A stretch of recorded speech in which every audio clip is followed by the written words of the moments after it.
unajua tulimba mawe Masingu. Tukasafisha hiyo highway. Tukaambiwa tuilambe kama venye tunalambanga vijiko. Ukiimba na mbezi inakuwa normal. Sasa ilikuwa auto na soprano hapo, mawe Masingu.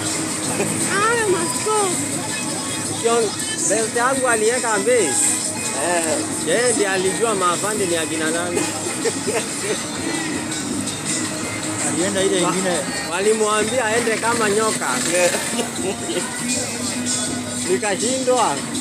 Kwani kuna pango iko hapo Murume? Amwambia aende kama nyoka venye anatokanga pangoni. Nikasikia kama amwambia lambe hiyo chini ikuwe clean.